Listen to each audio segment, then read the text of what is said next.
Let's face it, writing a resume is probably not your idea of fun, right? But you know it's a crucial part of your job search, and you know you need to get it right if you want to land your dream job offer. That's why in this video, I'm walking you through 5 resume mistakes that you need to avoid if you want to get hired.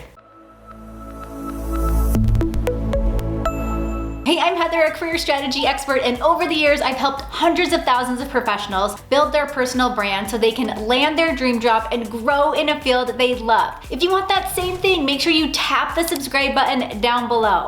Now, over the years, I've read through thousands of resumes. I've seen the good, the bad, and the ugly. And in helping my clients and students land offers at top companies like Amazon, Facebook, Disney, Harvard, and JP Morgan, I know what works well on a resume and what doesn't work so well. Today, I'm diving deep into the resume mistakes you're probably making and what you can do to fix them. Now, keep in mind, recruiters and hiring managers spend as little as 5 seconds looking over your resume to determine if they should take the next step in the process with you. This means you don't have time to waste and you don't have room for error. And at the very end of this video, I'll be sharing where you can grab this resume template right here. It's the same template that has helped hundreds of thousands of people find work they love, so stay tuned for that. Now, let's jump into it.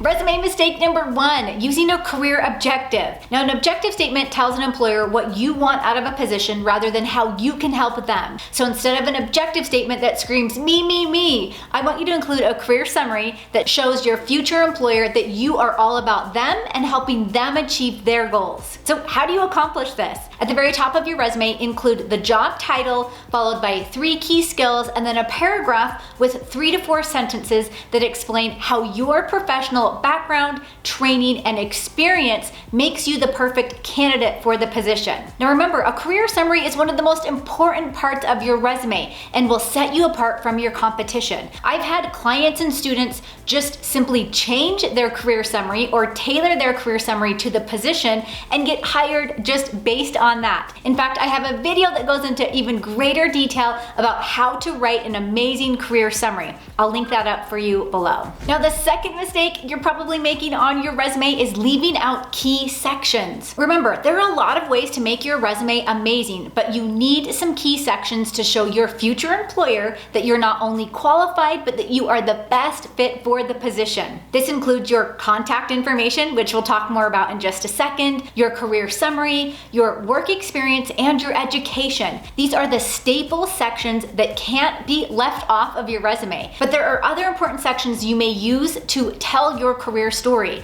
This includes things like a career highlights section, a core competency section, or even a technical skills section. Now, for a deep dive in how to add these other sections properly to your resume, take a look at this video right here. I'll also link it up for you down below. Now, the third mistake you're probably making on your resume is including your full mailing address. Now, at the top of your resume, you'll place your contact information. This includes your name, your phone number, your email address, and even your LinkedIn profile, but it does not include your mailing address. First of all, there's no need for it. If you're selected for an interview, you'll either get an email or a phone call, but no one's going to send you something in the mail. Now, another reason to leave off your mailing address is privacy issues. Once you submit your resume, you don't have control over who sees it, and including your street address can open you up to identity theft. Not only that, it could open you up to unconscious biases. The main goal of your resume is to show that you are the best qualified candidate because of your skills, your talents, and your experience. Now, you can include your general location, such as your city and your state, but leave the full address off. And hey, if you're enjoying this video, be sure to tap the subscribe button down below. This will help me grow my channel, which will allow me to create even more amazing career content just for you. Now, the fourth mistake you're probably making on your resume is focusing on your job duties. Now, job duties are your day-to-day tasks. Although these are important, they don't always paint the full picture of your skill set and what you're capable of. When you add your work experience on your resume, you want to get away from just listing the tasks. Things like onboarded new clients or resolved technical issues. These things are a little bit too vague. These describe what you did, but whenever possible, you also want to talk about your accomplishments or the result or the outcome that you've achieved. Now, one way to do this is to think about metrics such as numbers, data, percentages, and even time. For example, how many clients did you onboard? When you resolved technical issues, did you help increase customer satisfaction ratings? Remember, you strengthen your resume whenever you take it further than just the task you performed